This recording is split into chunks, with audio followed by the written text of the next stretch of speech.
जनार्दन की सेवा को ही अपने जीवन का उद्देश्य माना है। लोग अपने परिवार के लिए कमाते होंगे और हमारे लिए तो 25 करोड़ की जनता और मोदी जी के लिए 140 करोड़ की जनता ही परिवार है। उसकी सुरक्षा, उसकी खुशहाली, यही हम लोगों का जीवन का ध्येय है और उसी के लिए कार्य करते हैं। इसी प्रकार से आपने देखा होगा 12 करोड़ किसानों को किसान सम्मान निधि का लाभ मिल रहा है। 12 करोड़ गरीब घरों में शौचालय बन गए हैं। 10 करोड़ गरीबों को आपने देखा होगा कि 10 करोड़ गरीबों के घर में रसोई गैस के सिलेंडर पहुंच गए हैं और 4 करोड़ गरीबों के मकान भी बन गए हैं।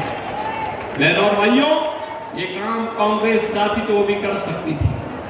समाजवादी पार्टी और बहुजन समाजवादी पार्टी चाहती तो वो भी कर सकती थी, लेकिन इन्होंने अपने परिवार के लिए तो भरा, अपने परिवार वालों के लिए खूब कमाया, लेकिन गरीबों के लिए कुछ भी नहीं किया। गरीबों के लिए कुछ भी नहीं किया और एक तरफ किया कुछ नहीं, वहीं आपने वर्तमान में कांग्रेस और सपा का जो गठबंधन है, इंडी गठबंधन, इनके घोषणा पत्र को देखा होगा। अपने घोषणा पत्र में क्या कहते हैं? ये कहते हैं कि हम गरीबी हटाएंगे। कैसे हटाएंगे गरीबी? गरीबी हटाओ का नारा तो श्रीमती इंदिरा गांधी जी ने भी दिया था। श्रीमती इंदिरा गांधी ने कहा था 1970 में गरीबी हटाने का। बहनों और भाइयों, 54 वर्ष के बाद भी नाती भी वही तोता रटत लगाया जा रहा, हम गरीबी हटाएंगे, झटके में हटाएंगे। जब उससे पूछा गया कि कैसे हटाएंगे, तो कहता है हम सभी लोगों की संपत्ति का सर्वे करवा देंगे और सर्वे कराने के बाद अगर किसी के पास 4 कमरे का मकान है ना, तो 4 कमरे के मकान में अगर उनके परिवार में 4 लोग हैं तो कहेंगे कि तुम्हारे लिए 2 कमरे पर्याप्त हैं, 2 कमरे हम दूसरे लोगों को जबरदस्ती कब्जे में ले लेंगे, उसमें कांग्रेस का अधिकार हो जाएगा। वे कह रहे हैं हम सर्वे कराएंगे। देखो, कल सुप्रीम कोर्ट ने भी कहा है कि स्त्री धन पर केवल स्त्री महिला का अधिकार है, कोई दूसरा अधिकार नहीं कर सकता। लेकिन ये बेशरम लोगों को देखो ना, ये कहते हैं कि महिलाओं के जेवर को भी हम अपने कब्जे में ले लेंगे। क्या हिंदुस्तान इसको स्वीकार करेगा? क्या स्वीकार करेगा? क्या? लेकिन इनकी हालत देखो। और किसको बांटेंगे? ये आपकी संपत्ति को बांटने का काम किसको करेंगे? बांग्लादेशी घुसपैठियों को, रोहिंग्या लोगों को, जो विदेशी आए हैं घुसपैठी, उनको बांट देंगे लोग। क्या कोई हिंदुस्तान इसको स्वीकार कर पाएगा? क्या? लेकिन ये कांग्रेस के लोग, इंडी गठबंधन के लोग कहते हैं कि ऐसा कर देंगे।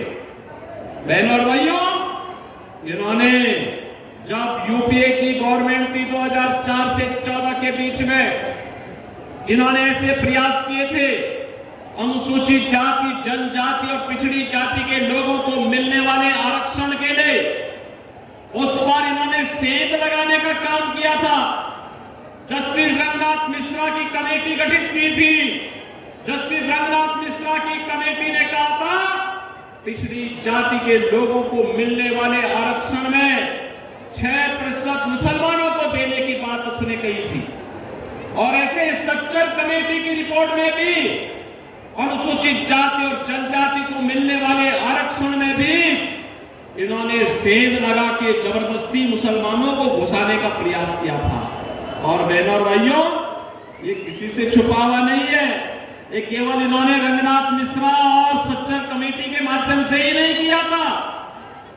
तत्कालीन प्रधानमंत्री डॉक्टर मनमोहन सिंह जी ने भी अपने एक भाषण में कहा था कि देश के संसाधनों पर पहला अधिकार मुसलमानों का है। कहा था ना? गरीब कहां जाएगा? अनुसूचित जाति, जनजाति और पिछड़ी जाति के लोग कहां जाएंगे? ये हिंदुस्तान के लोग कहां जाएंगे?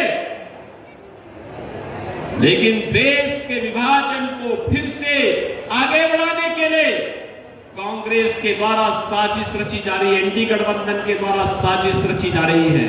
क्या यह देश इस साजिश को स्वीकार करेगा?